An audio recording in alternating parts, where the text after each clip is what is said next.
Super MEGAFORCE Red! We're back, continuing our rewrite of Power Rangers MEGAFORCE and Super MEGAFORCE. This time we are starting off Super MEGAFORCE, yes, Season 2, technically Season 21 of the entirety of Power Rangers. If you haven't seen the MEGAFORCE portion of this rewrite, go check out the MEGAFORCE portion first because I do explain a lot there. Kind of gives you, context as to what exactly this is and stuff. So make sure to check that out first and then come back to this and check out, the Super MEGAFORCE portion. So without further ado, let's start this off. Power Rangers Super MEGAFORCE Episode 1, The Keys to Power. The opening will be similar to the original episode. So we had all the MEGAFORCE Rangers kind of scattered throughout the city, helping people. However, when they go back to the base, the Rangers see that Gosei and Tensu have been injured.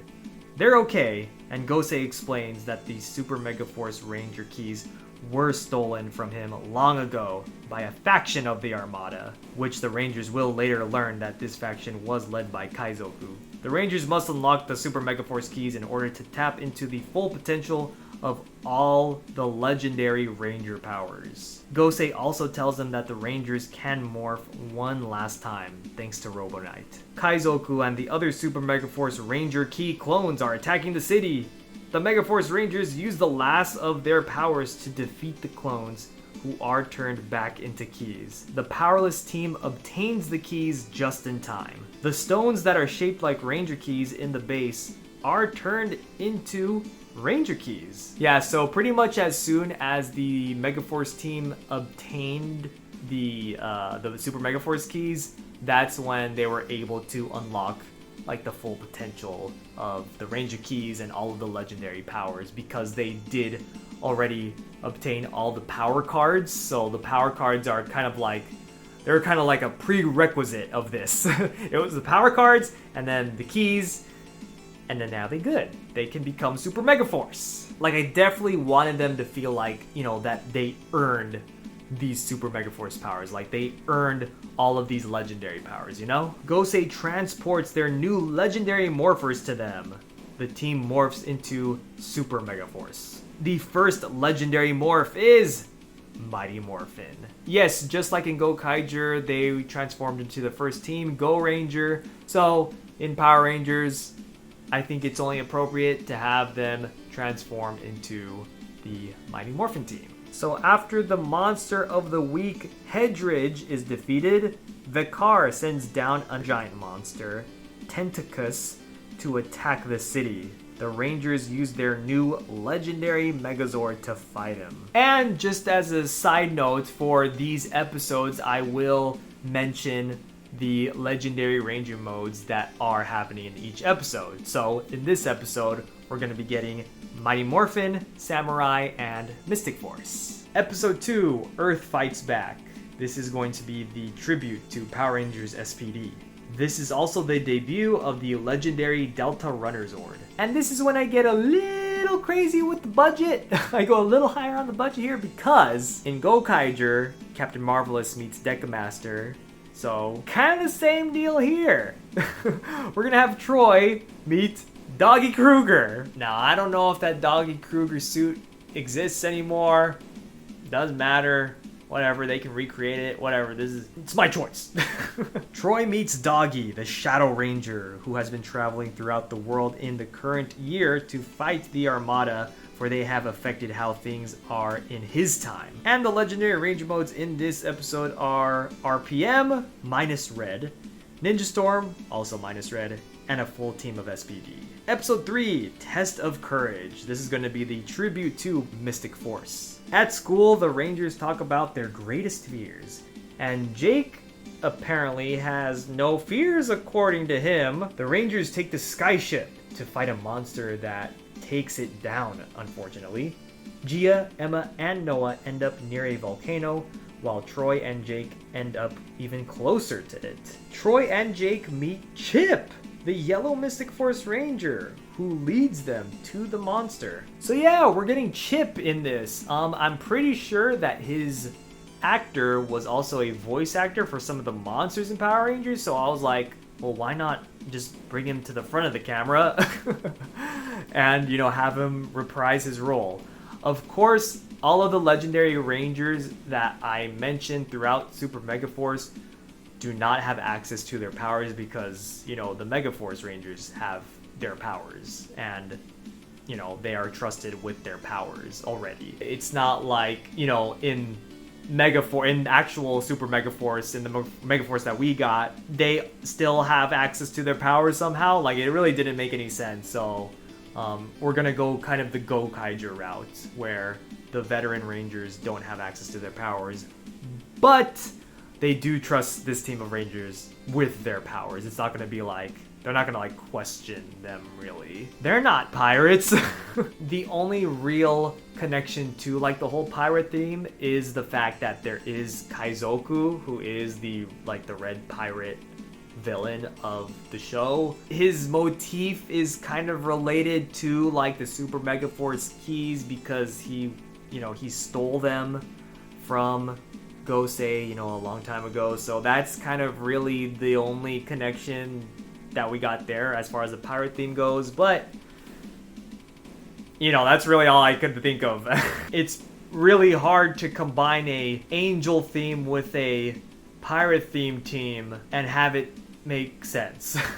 After some trekking, Jake is faced with his fear of heights, to the surprise of Troy. By the end of the episode, Jake is able to overcome his fear. The Rangers gain the legendary Mystic Dragon Zord. And the legendary Ranger modes in this episode are Dino Thunder Black, Alien Black, and RPM Black, and the Mystic Force Rangers. Episode 4, Alliance Alliance, the Wild Force Tribute. This episode will be more or less like the Gokaiger episode. This is when the Rangers kind of take advantage of their powers because they have this idea of collecting the legendary Zords and not necessarily earning them. The Rangers are sent to the Animarium to prove themselves worthy of the Red Lion Zord. Villains are also attacking Animarium, and everyone is knocked off the island by the Red Lion Zord. Emma is hurt, and the Rangers take her back to the base to tend to her wound. Jake is mad at the Red Lion, but Emma doesn't blame the Zord, as they were the ones in the Zord's habitat. The Rangers realize that they have to prove themselves to the Zord. Troy, Noah, and Gia go off to fight the monster of the week, Peluso, while Jake stays with Emma. After a while, the Rangers regroup and fight the monsters. They gain the trust of the Red Lion Zord. Legendary Ranger modes in this episode. We got a full team of Turbo, and of course a full team of Wild Force. We also got Super Megaforce Red turning into Red Jungle Fury, Super Megaforce Blue turning into Samurai Red, Super Megaforce Green turning into Overdrive Red, Super Megaforce Yellow, Lost Galaxy Red, and Super Megaforce Pink, Mystic Force Red. Episode 5, Samurai Surprise. This is the Samurai Tribute.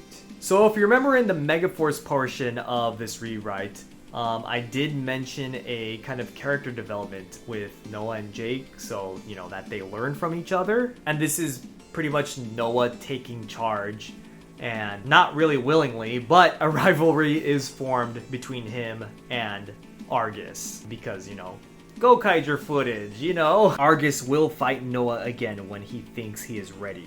Jaden, the Red Samurai Ranger, meets Noah and Emma. He helps Noah train. Lauren, the Red Samurai Ranger, meets Troy, Gia, and Jake. She gives them a disc, which she says that her brother wanted to give them. The legendary Samurai Megazord is formed. The legendary Ranger modes of this episode, we got Mighty Morphin, we got Lost Galaxy, we got Red Overdrive and Ninja Storm, Yellow in Space and Dino Thunder, Green Lightspeed Rescue and Zeo, Pink Mystic Force and Time Force, and a full team of Samurai. Episode 6, Spirit of the Tiger. This is going to be the tribute to Power Rangers Jungle Fury. This episode is pretty much the same. We got Jake and Emma meeting Casey, who trains them. Casey works at the zoo, but he's not going to be like a ghost or a spirit or whatever, like in the original episode. I don't know what the heck that was about. When Jake and Emma go back to the zoo to see him, the worker says that it was his last day on the job and that he left. So that's how we're gonna do things.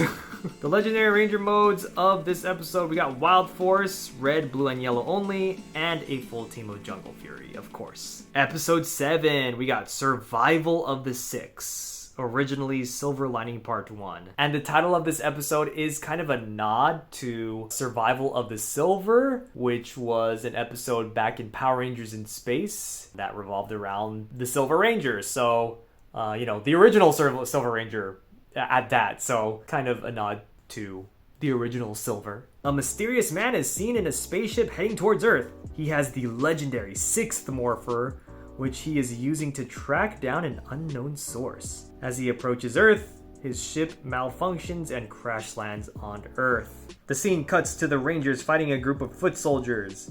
After defeating them, the Rangers demorph, wondering what they were doing there. They're struck by a powerful blast. They see that it's Kaizoku, who has returned with the 6th Ranger keys, which he stole at the same time he stole the Super Megaforce keys from Gosei long ago. Kaizoku uses 5 of the 6th Ranger keys and turns them into clones. Mighty Morphin Green, Quantum, Omega, Green Samurai, and Zeo Gold. The Rangers fight them one-on-one, defeating them fairly easily and obtaining their keys. But then, Kaizoku releases 10 more, which these Super Megaforce Rangers have trouble fighting. Gia, Jake, Noah, and Emma are captured. Kaizoku tells Troy that he will return his friends in exchange for all the Ranger keys they own in 1 hour. Kaizoku leaves with Troy's team. So this is going to be pretty much more or less the same as that Gokaiger, what was it, a 2-parter or something? Back at the command base, Troy thinks of a plan to save his friends. Meanwhile, the mysterious man from earlier is safe and still searching for the unknown source that his morpher is leading him to. About an hour later, Troy returns to the same place with all of the Ranger keys. Kaizoku also returns with Troy's team. Troy manages to trick Kaizoku. He frees his friends and Tensu collects all the Ranger keys that Troy tossed, similar to what happened in Gokaiger. The Super Megaforce Rangers morph and defeat 5 of the 10 remaining 6th Ranger key clones. 5 more still stand and the mysterious man attacks Kaizoku, stealing his trumpet and destroying it with the Saba Saber that he snatches from the Mighty Morphin White Ranger clone. The clones turn back into keys. The man and Kaizoku have a quick exchange of words. Kaizoku remembers him from the planet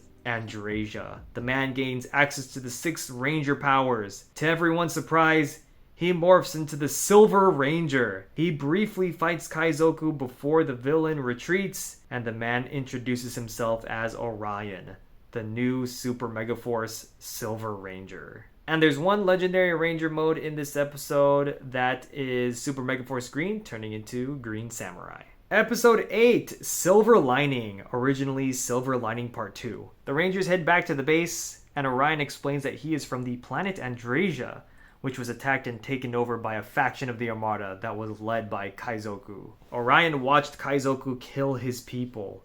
There were no survivors. For months, Orion hid from the Armada, trying to figure out how to survive. After some time, he realized that there was no point in staying. He managed to steal an Armada ship, and on the ship, he found the 6th Legendary Morpher, the Silver Ranger key, and the extra Hero Ranger keys, all of which Kaizoku had stolen. Now that he is on Earth, he seeks vengeance for his planet and his people. The Rangers fight the monster and foot soldiers. The Rangers, except Jake, are impressed with Orion and his fighting skills. The rest of the episode is pretty much the same as the original Silver Lining Part 2. Orion gains the V-Rex Zord. It won't be called the Q-Rex, because that was dumb. That was so dumb. Why did they call it the Q-Rex? It's not the same thing. It's not the same Zord. I don't know what the V stands for in V-Rex, though. I didn't really think about it. I just kind of thought of a cool sounding letter that I wanted to like kind of be reminiscent of the Q-Rex, but I didn't want it to be the Q-Rex, you know what I'm saying? So V, it could maybe, you know what? Maybe it stands for Vector. Vectorsaurus Rex. There you go. Because Vector, you know, the Time Force Rangers had like the Vector cycles and stuff. Yeah, that works. Let's do that. Vectorsaurus Rex. And the legendary Ranger modes that happen in this episode are a full team of Samurai, a full team of 6, and Zeo. Well, Silver only. Silver becomes the Gold Zeo Ranger. I want to keep that joke. That joke that happens in Gokaiger, I kind of want to keep it for Super Mega Force 2. Episode 9, Power of 6. The episode is pretty much the same. Jake gets over his jealousy of Orion. Orion gets the RPM Gold and Silver mode, and the Super Mega Force Gold mode. The legendary modes that happen in this episode are a full team of RPM and Time Force Green.